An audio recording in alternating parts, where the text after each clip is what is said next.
Terdapat sebuah makam keramat dengan bangunan bergaya arsitektur megah batu susun yang berada di Dusun Barangbang, Desa Kalimook, tepatnya di sebelah timur lapangan terbang Trunojoyo, Sumeneb, Madura.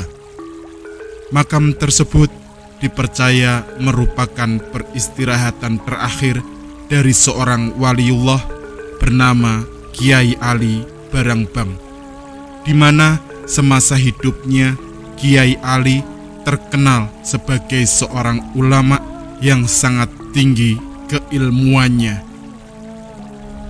Kiai Ali Barangbang sendiri memiliki nasab silsilah dari Syekh Maulana Sayyid Ja'far As-Siddiq atau dikenal dengan Sunan Kudus yang mempunyai keturunan Pangeran Katandur. Dari Pangeran Katandur mempunyai 4 anak, yaitu Kiai Khatib Patusan, Kiai Khatib Sendang, Kiai Khatib Rojul, dan Kiai Khatib Paranggan.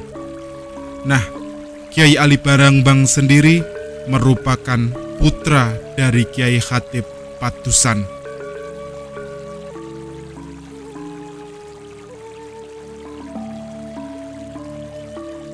Semasa hidupnya, Kiai Ali Barangbang sangat gigih dalam menyiarkan agama Islam, terutama di kawasan Sumeneb dan sekitarnya.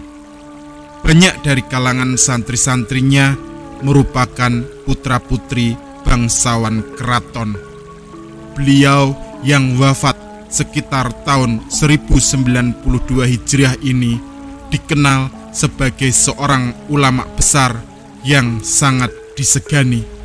Bahkan beberapa pangeran dan raja Sumeneb juga mancanagari yang sudah tahu kepadanya juga sangat segan. Kiai Ali yang selain merupakan seorang ulama besar dan penyiar agama Islam, beliau sangat dikenal memiliki beberapa karomah kewalian yang istimewa.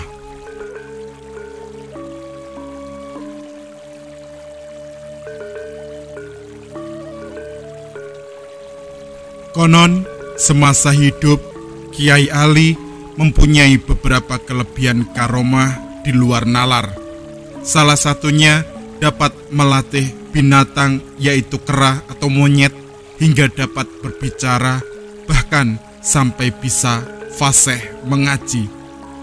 Diceritakan ada salah seorang putra dari Raja Sumeneb yang berguru kepada Kiai Ali Barangbang, di mana dalam menuntut ilmu, putra raja tersebut sangat sulit menyerap pelajaran dari sang kiai.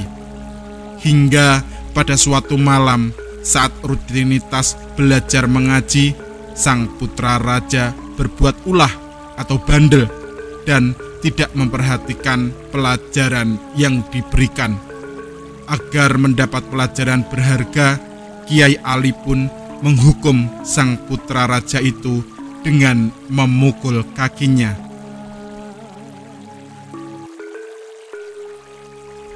Mendapat hukuman bukannya jera, keesokan harinya putra raja itu pulang tanpa pamit. Hingga sampai di keraton, dia malah mengadukan sikap Kiai Ali pada sang raja.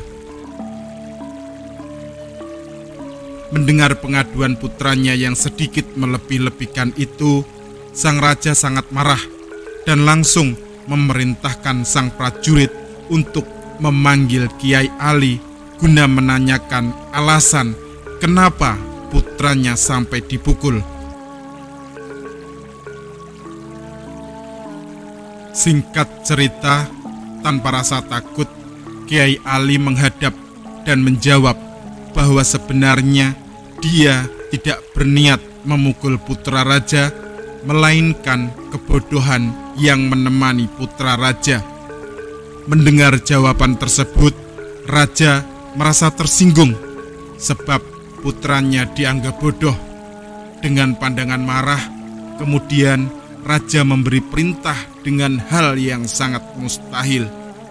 dalam perintah tersebut, raja mengatakan bahwa jika memang Kiai Ali dapat membuat orang pintar dengan cara memukul, maka Kiai Ali boleh pulang tanpa dihukum, dengan syarat membawa kera untuk diajari hingga kera tersebut dapat mengaji selama kurun waktu 41 hari.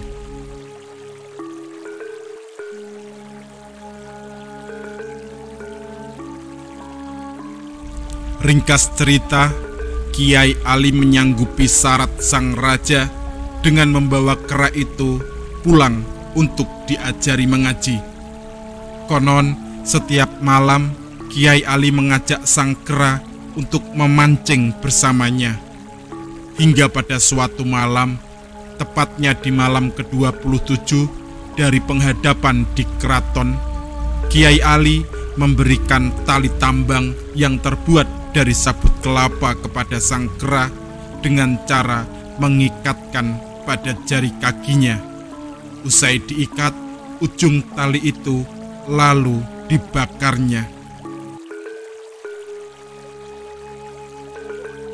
Wahai kera, jika sampai pada jarimu api-api itu dan terasa panas di tanganmu, maka teriaklah dan katakan, "Panas!"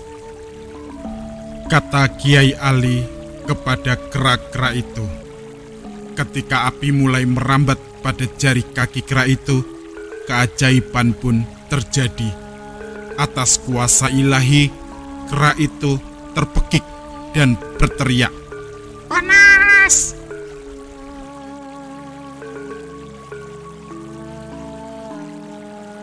Sejak saat itulah kera asuhan Kiai Ali Barangbang dapat berbicara, dan akhirnya sang kera pun dalam waktu singkat dapat mengaji dengan fasih. Hingga tiba saatnya sang kera untuk pulang ke keraton dan menunjukkan kemampuannya untuk mengaji pada sang raja. Sesampainya di keraton, Kiai Ali meminta raja untuk mengadakan pertemuan besar dengan dihadiri oleh para punggawa dan kerabat kerajaan. Setelah semua berkumpul, kemudian sang kera yang sudah tiduran di tengah paseban diberi Al-Quran. Betapa terkejutnya sang raja beserta para punggawa dan tamu yang hadir ketika melihat dan mendengar kera dapat mengaji dengan indah.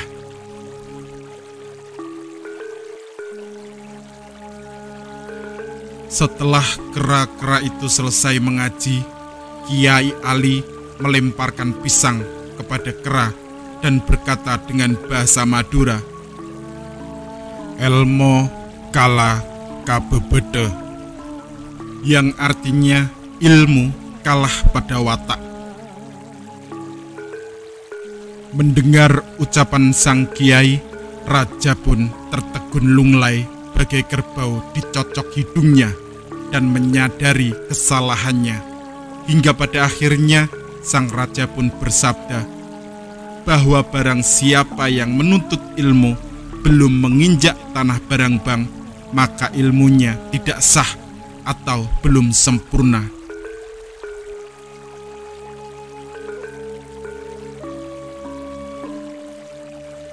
Demikianlah salah satu kisah kelebihan karomah yang dimiliki oleh Kiai Ali Barangbang, dan masih banyak karomah-karomah lain yang ceritanya berkembang di masyarakat sekitar. Rasanya memang sangat sulit diterima dengan akal sehat, namun sebagai umat yang berketuhanan, tentunya kita dapat menalar bahwa tidak ada yang tidak mungkin ketika Sang Pencipta berkehendak. Atas kedekatannya pada Sang Pencipta inilah hingga sampai sekarang Astagumuk atau makam Kiai Ali Barangbang tidak pernah sepi dari para peziarah. Akhirul kalam, wassalamualaikum warahmatullahi ta'ala wabarakatuh.